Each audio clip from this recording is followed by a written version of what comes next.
Hi అండి, welcome to my channel. ఇన్నాళ్ళు నేను చాలా రోజులైంది వీడియో పెట్టక. సెల్లు హ్యాంగ్ అవుతుంది, దానివల్ల పెట్టడానికి వల్ల కాల. ఈరోజు మీ ముందుకు ఈ యొక్క ఆదివారం సాయంకాలం రావడానికి విజయవాడ వరదలు 8 రోజుల నుంచి వాళ్ళని ప్రభావం చాలా ఇబ్బంది పెడుతుంది వరదలు. గవర్నమెంట్ ఎంత సహాయం అందించినా, ఎంతోమంది యూట్యూబర్స్ సహాయం అందించినా, ఎంతమంది అందించినా కానీ వర్షాలు తగ్గకపోతే, వరదలు తగ్గకపోతే ఏం లాభం అండి? అక్కడ ప్రాణ నష్టం, ఆస్తి నష్టం జరుగుతుంది. ఎండ అనేది చూడలేదు వాళ్ళు. వర్షంలో తడిసే వాళ్ళు తడుస్తున్నారు, నానే వాళ్ళు నానుతూనే ఉన్నారు. ఒక్కో చోట్లయితే నీళ్ళు అందక ఆకలి దప్పులు, పసిబిడ్డలు, గర్భిణీ స్త్రీలు, బాలింతలు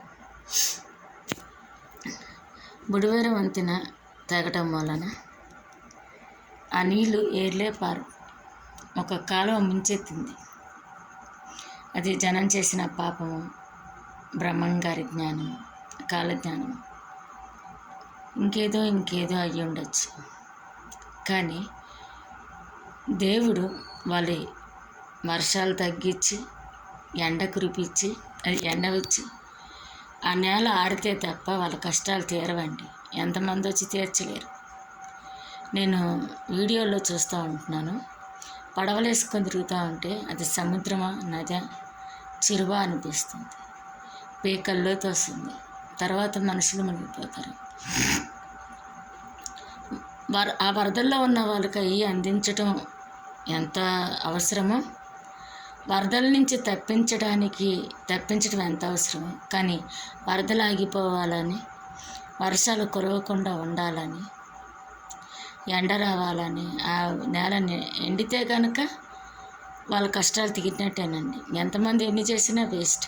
కానీ ఆ కష్టాలు తీర్చేవాడు ఆ భగవంతుడే. ఆ భగవంతుడిని మనం వేడుకుందామండి. ఎంత ఆహారం అందించినా, ఎంత ఇది చేసినా, మనం ఎంత వెళ్ళి చూసినా వాళ్ళ కష్టాలు తీరవు కాదు. కానీ వర్షాలు పడి ముంచెత్తి మనుషుల్ని ఇచ్చేస్తే ఏమిదండి? మనం ఒక్కటే వేడుకుందామండి, ఆ భగవంతుడే మొక్కుదాం. వర్షాలు ఆగిపోవాలి, వరదలు పోవాలి. మార్గము దేవుడే చూపించాలి. అనేక మందిని కష్టాల నుంచి బయటపడాలి అంటే ఆ భూమి మారిపోవాలి. ఆ సహాయం దేవుడు అందిస్తే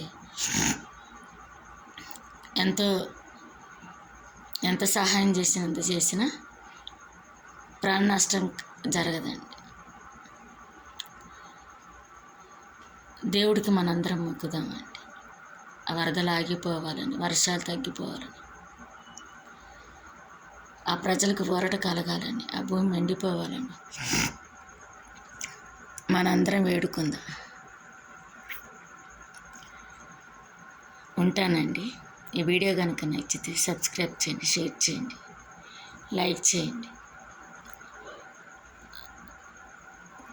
బెల్ బటన్ నొక్కి ఆల్ బటన్ నొక్కితే నేను చేసే వీడియోలన్నీ వస్తాయి. Thank you friends.